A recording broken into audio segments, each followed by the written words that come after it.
Assalamualaikum warahmatullahi wabarakatuh. Minasan, Konnichiwa. episode kali ini saya akan membahas tentang AIMU Japan dan SO. Yang mana video ini ditunjukkan bagi teman-teman yang ingin mencari peluang karir di luar negeri. Karena kalau bekerja di dalam negeri, tidak bisa mendapatkan gaji yang lebih besar. Di samping itu juga bisa mendapatkan pengalaman kerja di luar negeri, ditambah dengan pengetahuan bahasa yang bisa kalian kuasai.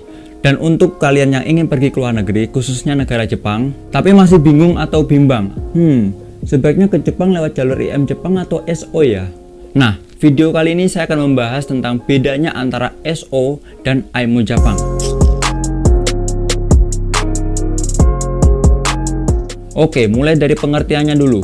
AIMU Jepang adalah program magang ke Jepang yang merupakan kerjasama antara pemerintah Disnaker Trans RI dan pemerintahan Jepang. Dan SO adalah lembaga atau yayasan untuk memberikan kesempatan pada pemuda Indonesia belajar kerja di Jepang yang berguna untuk meningkatkan sumber daya manusia di Indonesia yang nantinya bisa membangun dan menciptakan lapangan kerja baru di Indonesia. Sesuai janji aku di awal, aku akan membahas perbedaan antara AIMU Jepang dan SO. Lebih baik ikut yang mana dan apa keuntungan yang bisa didapatkan. Oke, langsung saja perbedaan yang pertama dari persyaratan. Di AIMU Jepang memiliki persyaratan yang sangat ketat, seperti badan tidak boleh bertato, gigi berlubang, atau bekas tindik di telinga.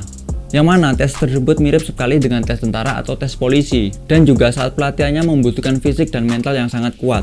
Sedangkan untuk SO, persyaratannya tidak sesulit AIMU Jepang, yang mana tidak terlalu membutuhkan fisik yang sangat besar. Tetapi ketika memasuki pelatihan, akan dilatih untuk disiplin waktu dan belajar bahasa Jepang.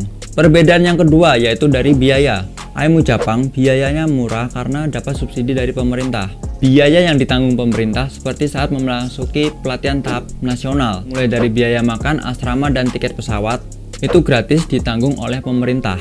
Kalian hanya mengeluarkan biaya mandiri seperti saat rekrutmen, medical check up, pembuatan paspor, saat belajar DLPK, dan lain-lain. Dan estimasi biaya tadi itu sekitar kurang lebih 15 juta sampai 25 juta. Itu tergantung dari tempat pelatihan dan daerahnya juga. Sedangkan untuk SO, besar biaya tergantung kontrak kerja di perusahaan di Jepang. Dengan sistem pendidikan dan pemberangkatan, estimasi biaya sekitar 20 sampai 30 juta. Tergantung dari kontrak kerja dan lokasi penempatan. Perbedaan yang ketiga yaitu seleksi. Di AIMU Jepang memiliki serangkaian banyak seleksi. Oleh karena itu, biasanya sebelum mendaftar, biasanya peserta akan mempersiapkan diri untuk mempersiapkan tes yang sangat panjang dan melelahkan tersebut. Ditambah lagi dengan adanya banyak PR yang membuat peserta jarang tidur atau jam tidurnya akan berkurang karena banyak tugas yang belum selesai. Intinya sebelum ke Jepang, seleksinya itu sudah sangat sulit. Sedangkan untuk SO, seleksinya itu cepat. Pertama-tama masuk LPK, lalu minimal belajar bahasa sekitar 1 bulan, lalu ikut seleksi penentuan perusahaan. Setelah lulus dan mendapatkan perusahaan, selanjutnya yaitu medical check up dan pembuatan paspor. Kemudian masuk di kelas selama kurang lebih 2,5 bulan sambil menunggu eligibility turun, lalu pembuatan visa, kemudian bisa berangkat ke Jepang.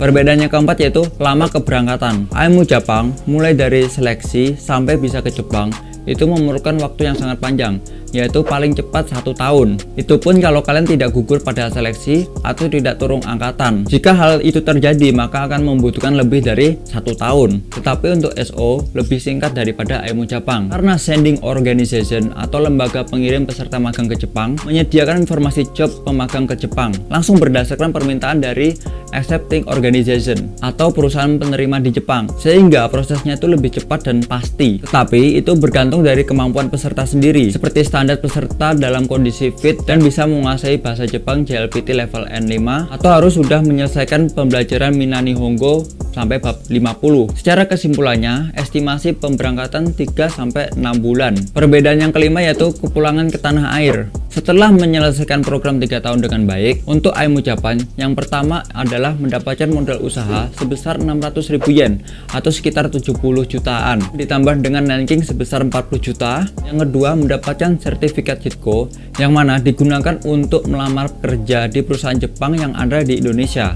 Yang ketiga, mendapatkan hak interview review langsung dari perusahaan-perusahaan Jepang di Indonesia secara istimewa. Sedangkan non-IM Jepang setelah pulang ke tanah air, berkesempatan bekerja di perusahaan Jepang di Indonesia itu bergantung dari rekomendasi dari SO, perusahaan yang pernah diikuti sebelumnya. Yang kedua, tabungan selama 3 tahun di Jepang ditambah dengan Nenking atau uang pensiun. Itu tadi 5 perbedaan antara IMO Jepang dan SO. Kalau dari segi gaji, semua pemagang Jepang itu menerima gaji yang sama.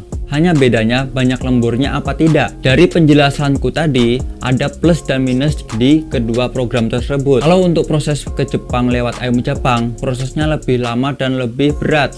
Sedangkan SO lebih singkat dan cepat.